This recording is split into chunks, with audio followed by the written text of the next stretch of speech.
আসসালামু আলাইকুম। প্রিয় এইচএসসি 25 ব্যাচ, তোমরা অনেকেই যারা সারা বছর পড়াশোনা করো নাই, তাই না? সো তোমরা অনেকেই ভাইয়া বলতেছিল যে ভাইয়া যে ইংলিশের এমন একটা টপিকস দিন যেটাতে আমি একটু এফোর্ট দিলেই যে ভালো একটা মার্ক, অর্থাৎ 5-এ 5 এরকম কোনো টপিক দেন আমাকে, যেটা আমি একটা বা দুইটা ক্লাস করলে আমি 5-এ 5 পাওয়া যাব। সো এরকম আমি বলবো এরকম যদি একটা টপিক, সেটা তোমার ফ্রেজ এন্ড ওয়ার্ডস ইন্টারমিডিয়েটের সেকেন্ড পেপারের সবচেয়ে যে সহজ যে টপিকসটা, সেটা তোমার কি ফ্রেজেন্স ওয়ার্ডস। ফ্রেজেন্স ওয়ার্ডস। সো এটা আমি বলবো তোমাদের জন্য একটা আশীর্বাদ।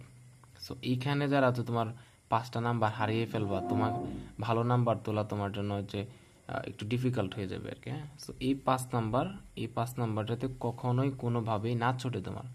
সো আমি আজকে তোমার এই যে ময়মনসিংহ বোর্ড 2024 সালে আসে, ময়মনসিংহ বোর্ড 2024 সালে আসা যে তোমার ফ্রেজেন্স ওয়ার্ডসটা, এটা একদম সহজে তোমাকে বোঝাই দিব এবং এত এত শর্ট টেকনিক তোমাকে দিব। হ্যাঁ, এত সুন্দর সুন্দর শর্ট টেকনিক তোমাকে দিব। হ্যাঁ, টেকনিক দিব, তোমাকে শর্ট টেকনিক দিব। হ্যাঁ, সো এটা তুমি খুব সহজে মনে রাখতে পারবো। ঠিক আছে? সো আবার তোমার মিনিং না জানলেও হবে, অনেক সময় তোমার অর্থ জানতে হয়, তাই না? তো অর্থ না জানলেও তুমি কিভাবে সহজে মিনিং দিয়ে তুমি এটা সমাধান করতে পারবো, এটা তোমাকে দেখায় দিব। বেশিরভাগ তোমার দেখবো এখানে যে ফ্রেজেন্স ওয়ার্ডসগুলো আছে না, এইগুলাই ঘুরায় ফিরে আসে। তো এইগুলোর স্ট্রাকচারটা তুমি যদি জানো, তাহলে তুমি দেখবা ইজিলি 5-এ 5 পাওয়া যাবে। সো দেখো, কথা না বাড়ি চলো শুরু করি। 1 নাম্বারটা দেখো দেয়া আছে, সেলিনা ইজ এ পুর স্টুডেন্ট। সেলিনা হচ্ছে একটা কি দরিদ্র শিক্ষার্থী, তাই না? She can not she can not afford to buy a cellphone. সে কি করতে পারে না, একটা সেলফোনই কিনতে পারে না। একটা ল্যাপটপ তো কি দূরের কথা, তাই না? মনে রাখবো, কখনো যদি দেখো, বেশিরভাগ এটা 99% এরকম হয়ে থাকে আর কি। কোনো সেন্টেন্সে আছে, কোনো সেন্টেন্সে ক্যান নট, কোনো সেন্টেন্সে ক্যান নট অথবা কি থাকে, কুড নট থাকে। কোনো সেন্টেন্সে ড্যাশের আগে যদি ক্যান নট থাকে কিংবা কুড নট থাকে, তাহলে তুমি 90% সম্ভাবনা থাকে ওইখানে কি হওয়ার, লেট এলোন হওয়ার। কি হওয়ার?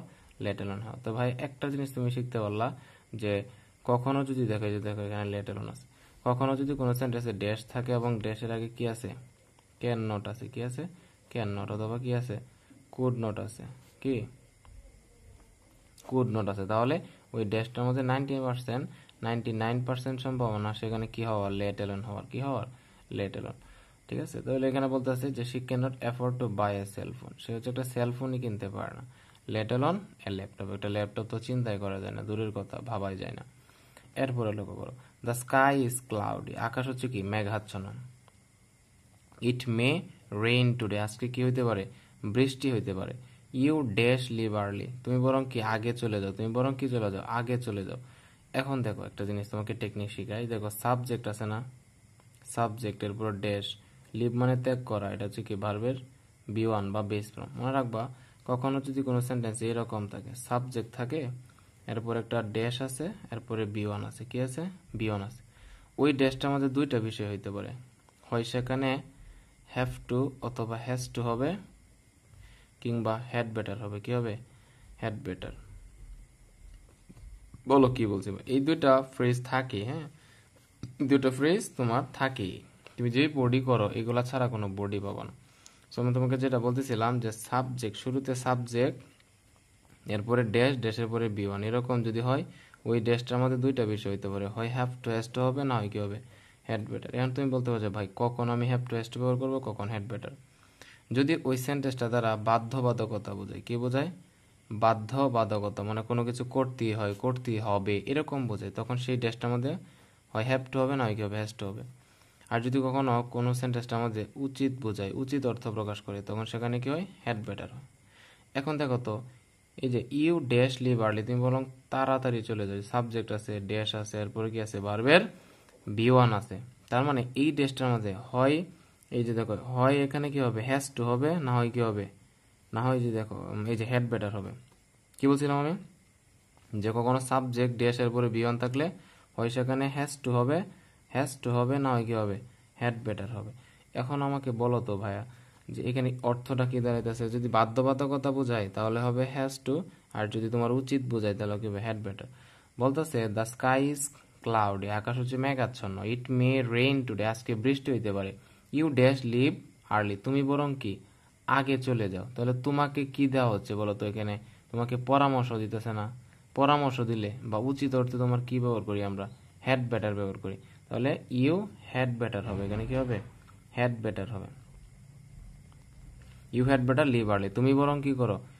আগে চলে যাও, বা তোমার আগে চলে যাওয়া উচিত, উচিত অর্থ প্রকাশ করতেছে, এই জন্য কি হয়েছে এখানে? হ্যাড বেটার হয়েছে। হ্যাঁ, এরপরে দেখো যে dash is many year since, অনেক বছর হয়ে গেছে, সিন্স উই ফার্স্ট মেট, মানে মানে আমরা যখন থেকে প্রথম সাক্ষাৎ করেছিলাম তখন থেকে যে অনেক বছর হয়ে গেছে। হাউ টাইম ডাজ ফ্লাই, দেখো সময় কত দ্রুত চলে যায়। লক্ষ্য করো, অর্থ দেখার দরকার নাই তোমার। কখনো যদি দেখো যে কোনো সেন্টেন্সে শুরুতে ড্যাশ আছে, কি বলছি, এই টেকনিকগুলো তুমি মনে রাখবা। তুমি মানে কতটুকু যে গুরুত্বপূর্ণ এটা তোমাকে আমি বলে বোঝাইতে পারবো না। হ্যাঁ, কি বললাম যে কখনো যদি, কি বললাম যে কখনো কোনো সেন্টেন্সের শুরুতে যদি ড্যাশ থাকে, তাহলে ওই ড্যাশের মাঝে, হ্যাঁ, শুরুতে ড্যাশ এবং শেষে যদি কি থাকে? ফুল স্টপ থাকে। কোনো সেন্টেন্সে শুরুতে ড্যাশ, এরপরে কি থাকলো? একটা ধরো ভার্ব আছে এবং শেষে কি আছে? ফুল স্টপ আছে। শুরুতে ড্যাশ, এরপরে ভার্ব, শেষে ফুল স্টপ। ওই ড্যাশটার মাঝে তোমার সব সময় হয় ইট হবে, না হয় কি হবে? দেয়ার হবে। কি হবে? হয় ইট বসবে, না হয় কি বসবে? দেয়ার বসবে। বলো আমি কি বলছি? কখনো কোনো সেন্টেন্সে শুরুতে ড্যাশ, এরপরে ধরো ভার্ব আছে এবং সবার শেষে কি আছে? ফুল স্টপ আছে। ড্যাশ, ভার্ব, শেষে ফুল স্টপ। ওই ড্যাশটার মাঝে হয় ইট হবে, না হয় কি হবে? দেয়ার হবে। এখন প্রশ্ন হচ্ছে কখন ইট ব্যবহার করবো, কখন দেয়ার? এটা তুমি দেখলে বুঝবা। যদি ইহা হয়, ইহা হয় এরকম অর্থ প্রকাশ করে, তখন কি ব্যবহার করবা? ইট ব্যবহার করবা। আর যদি কোথাও কোনো কিছু আছে বা অতীতে কোনো কিছু ছিল, এরকম আছে বা ছিল অর্থে আমরা কি ব্যবহার করি?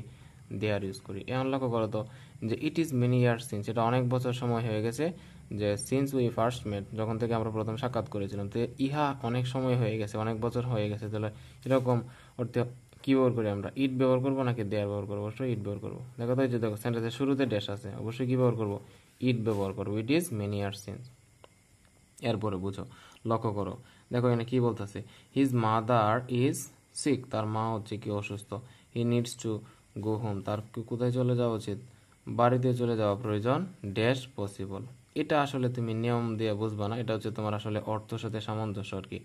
এখানে বলতেছে হিজ মাদার ইজ সিক, তার মা হচ্ছে অসুস্থ। হি নিডস টু গো হোম, তার বাড়িতে চলে যাওয়া উচিত, যে মাত্র পসিবল আর কি, মানে যত দ্রুত সম্ভব বা যত তাড়াতাড়ি সম্ভব তার বাড়িতে চলে যাওয়া উচিত, যেহেতু তার মা কি? অসুস্থ। তো মানে যত দ্রুত সম্ভব বা যেই মাত্র, এরকম অর্থে আমরা একটা ফ্রেজ আছে, সেটা হচ্ছে অ্যাজ সুন এজ। কি? অ্যাজ সুন এজ মানে যেই মাত্র।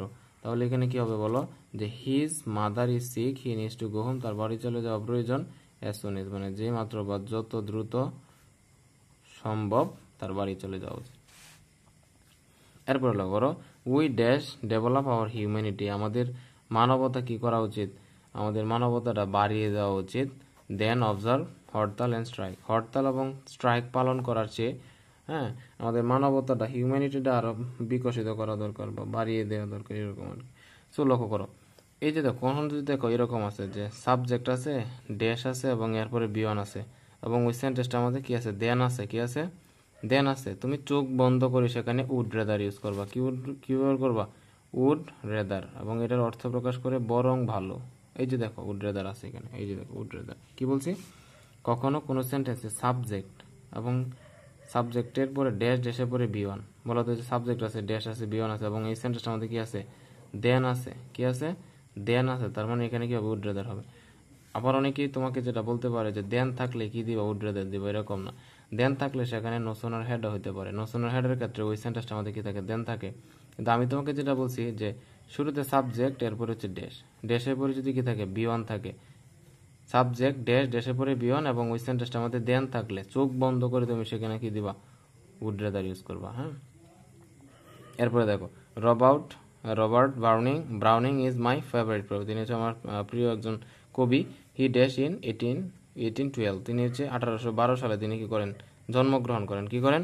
তিনি 1812 সালে জন্মগ্রহণ করেন। তো জন্মগ্রহণ করার অর্থে একটা ফ্রেজ আছে, সেটা হচ্ছে ওয়াজ বর্ন। এটা তুমি জানো একদম ইজি। এই দেখো, এই যে ওয়াজ বর্ন, জন্মগ্রহণ করার অর্থে আমরা কি ব্যবহার করি? Was born. এটা একদম সহজ, যে হি ওয়াজ বর্ন, তিনি জন্মগ্রহণ করেছিলেন। কোথায়? তিনি 1812 সালে জন্মগ্রহণ করেন। এরপর দেখো, dash was A pandemic all over the world in 2020 and 2021, বলতেছে যে 2020 সাল থেকে 2021 সাল পর্যন্ত সারা বিশ্বব্যাপী কি ছিল, একটা মহামারী ছিল, তাই না? দেখো এই যে দেখো সেন্টেন্সের শুরুতে কি আছে, ড্যাশ আছে। আমি কি বলছিলাম একটু আগেই কিন্তু বলছিলাম যে সেন্টেন্সের শুরুতে ড্যাশ, এরপরে ভার্ব, শেষে ফুল স্টপ থাকলে, এই যে দেখো শুরুতে ড্যাশ, এরপরে ওয়াজ মানে ভার্ব এবং শেষে ফুল স্টপ, ওই ড্যাশটার মধ্যে হয় ইট হবে না হয় কি হবে, দেয়ার হবে। হয় ইট হবে না হয় দেয়ার হবে। এখন তুমি তো চালাক, তুমি বলবা যে ভাই এর আগে তো একটা ড্যাশের মধ্যে ইট বসায় দিছি, তাহলে তো একটাই আছে এখন, সেটা কি হইব, দেয়ার হবে। তার মানে অবশ্যই কি হবে এখানে, দেয়ার হবে। সব হলো টেকনিকের খেলা জীবনে, বুঝছো? যেহেতু এখানে কি হয়ে গেছে, ইট হয়ে গেছে, তাহলে তো আর একটাই আছে শুরুতে হইতে পারে, সেটা হচ্ছে কি হয়, দেয়ার হবে। এরপরে দেখো, এ good citizen dash perform A lot of things. A good citizen dash perform A lot of things, মানে একটা সুনাগরিককে অনেকগুলা বিষয় কি করতে হয়, তাকে পারফর্ম করতে হয়, হ্যাঁ, পালন করতে হয়, এরকম আর কি। তাহলে দেখো আমাকে এই যে দেখো, এ গুড সিটিজেন মানে কি সাবজেক্ট, এবং ড্যাশ ড্যাশের পরে পারফর্ম মানে কি বিয়ন। একটু আগে বলছিলাম না যে সাবজেক্ট, এরপর ড্যাশ, এরপরে বিয়ন, এরকম হইলে ওই ড্যাশটার মধ্যে হয় হ্যাভ টু হ্যাজ টু হবে, নয় কি হবে, হ্যাড বেটার হবে।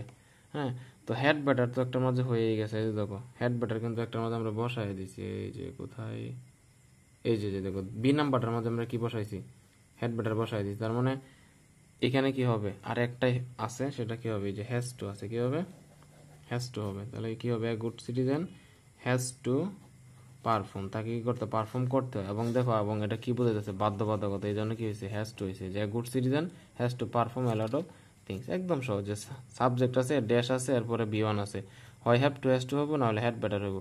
একটার মধ্যে তো এদিকে হেড ব্যাটার হয়েই গেছে, তো আর একটাই তো বাকি আছে, সেটা কি হবে, এই যে হ্যাজ টু হয়ে যাবে, C a good citizen has to. এরপরে দেখো এই যে এই পৃষ্ঠা যদি আমরা লক্ষ্য করি, আই নাম্বারটাই dash the national flower of Bangladesh dash.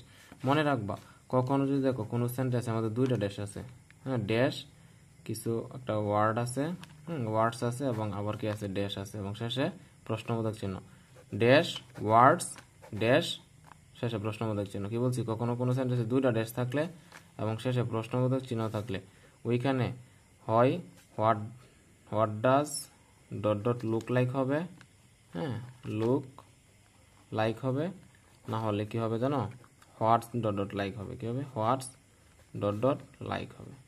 কি বলছি একটু খেয়াল করো, কখনো কোনো সেন্টেন্সে দুইটা ড্যাশ থাকলে, কয়টা ড্যাশ, দুইটা ড্যাশ, এবং শেষে যদি প্রশ্নবোধক চিহ্ন থাকে, তাহলে ওই ড্যাশটার মাঝে হয় হোয়াট ডাজ লুক লাইক হবে, না হয় কি হবে, হোয়াটস ডট ডট লাইক হবে। এখন প্রশ্ন হতে পারে যে কখন কোনটা ব্যবহার করব।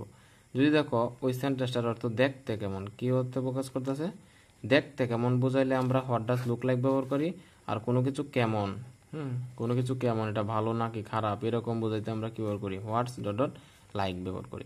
দেখো তো, the dash the national flower of Bangladesh, কয়টা ড্যাশ আছে, এই যে একটা ড্যাশ, এই যে একটা ড্যাশ, শেষে প্রশ্নবোধক চিহ্ন।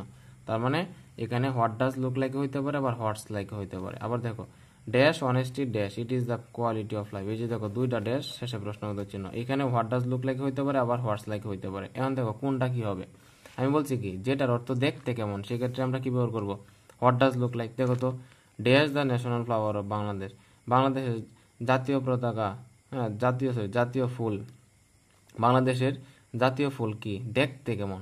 আমরা কি বলি না যে আমরা বাংলাদেশের জাতীয় ফুল যেটা দেখতে কেমন, তো দেখতে কেমন অর্থে আমরা কি হোয়াটস লাইক ব্যবহার করি, না হোয়াট ডাজ লুক লাইক। একটু আগে তো বললাম যে দেখতে কেমন অর্থে আমরা কি ব্যবহার করি, what does look like use করি। এগুলো উপরে দেয়া আছে, লুক লাইক, এই যে এখানে দেখো দেয়া আছে, এটা আমি উল্টাই, এই যে দেখো, এই যে দেখো, এই যে হোয়াট ডাজ লুক লাইক, হ্যাঁ।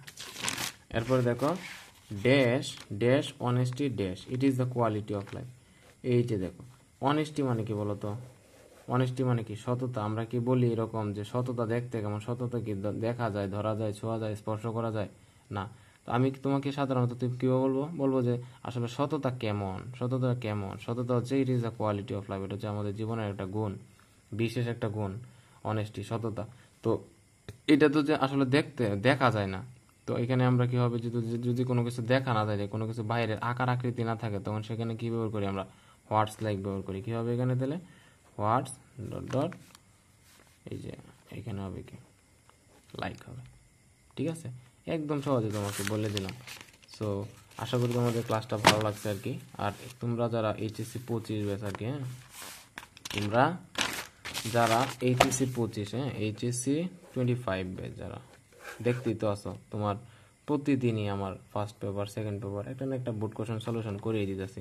এবং নেক্সট তুমি কোন টপিক্সের উপর ভিডিও চাও তোমাকে বলে দিবা, ভাই তোমাকে একদম একদম বিশ্লেষণ করে তোমাকে একদম সহজ ওয়েতে বোঝায় দিবে, ঠিক আছে।